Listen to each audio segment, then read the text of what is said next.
News every 15 minutes, weather every 10, and sports twice an hour. Newstalk, KGVO, AM 1290 and now 101.5 FM. You're listening to Montana Morning with Peter Christian. A collective sigh of relief from Western state officials. Good morning, everyone. It's Montana Morning. It's Wednesday, September 23rd, 2015.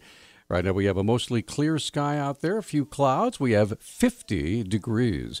And our newscast this morning is sponsored by Kootenai Creek Village, the maintenance-free active adult community in Stevensville, where they offer the best of Western Montana living. Call 777-5387. Our top story this morning, Montana officials breathed a sigh of relief yesterday when Interior Secretary Sally Jewell announced the greater sage grouse did not warrant a listing under the Endangered Species Act. Governor Steve Bullock's spokesman Dave Parker explains why everyone was so worried about such a listing. Our fear was that if the feds came in, they would basically shut down all development in eastern Montana, which obviously would not be good. So we're thankful that they are allowing us our Montana-made solution, which both protects the bird and protects our economy. Parker credits Governor Bullock's sage grouse initiatives for helping to keep the greater sage grouse from that official listing. Governor Bullock formed the Montana Sage Grouse Oversight Team. He was able to bring together representatives from industry, conservation, ranchers, and a diverse group of stakeholders and say, let's figure out together how we can manage this bird and protect our economy. In a release statement, Jewell singled out Bullock's efforts to restore the sage grouse, saying they were, quote, critical, end quote.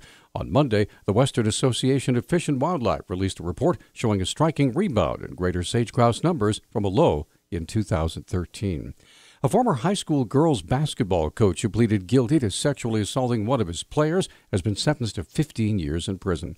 The Bozeman Daily Chronicle newspaper reports District Judge John Brown sentenced 23-year-old Kyle Kokot yesterday to 25 years in prison with 10 years suspended. He ordered Kokot to pay nearly $3,000 in restitution and complete sexual offender treatment.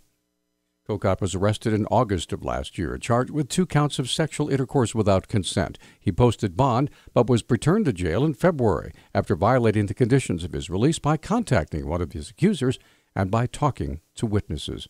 He was the girls' basketball coach at Lone Peak High during the 2013 and 14 season.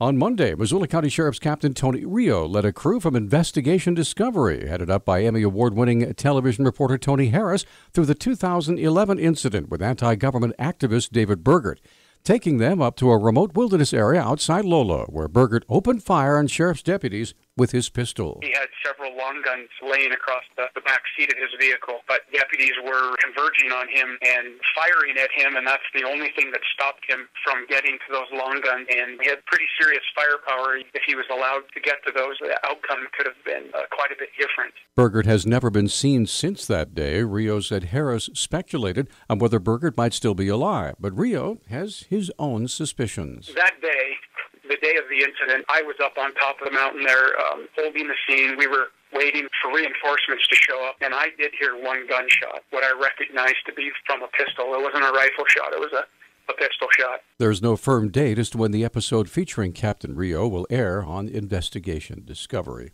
A survey shows the percentage of Montana high school students who smoke, drink, and use drugs continues to decline, while time spent in front of computer screens and obesity rates are all increasing.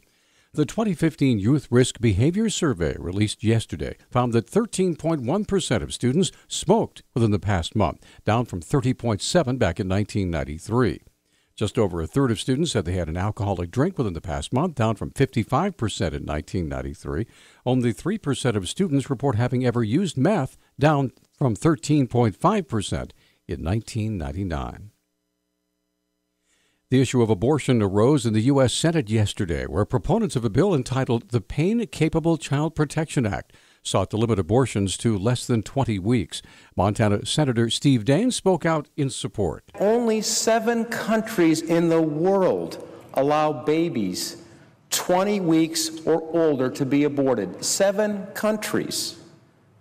And the United States is one of them, along with North Korea and China, to name a few. Dane cited polls indicating a majority of people and 60% of women in this country support restricting abortion to within 20 weeks. He ended his speech by urging the Senate to push the bill through. We cannot stand idly by and allow such painful terminations of human life to continue. We must continue to be a voice for those who don't have a voice. The United States Senate needs to join the House of Representatives and get this legislation passed. The act failed to pass a procedural cloture vote where 60 votes were needed. 54 voted in support, 42 opposed. One of those who opposed was John Tester. Montana officials are relieved by the Interior Department's decision not to recommend endangered species protections for the greater sage grouse, but they are critical of the new conservation plans meant to protect the bird's habitat on federal lands. The final amendments to the U.S. Bureau of Land Management's land use plans were released yesterday, along with the Interior Department's announcement that more sweeping protections are not warranted. The BLM plans call for restrictions on 67 million acres throughout the West. About 9 million acres of sage grouse habitat in Montana are in federally controlled lands. Members of the Montana Farmers Union recently returned from Washington, where they spoke with Montana's congressional delegation about some high-priority issues. According to legislative specialist Chris Christians, country of origin labeling was a major concern. The American public have spoken loud and clear about their interest in wanting to know where their livestock has been born, raised, and slaughtered.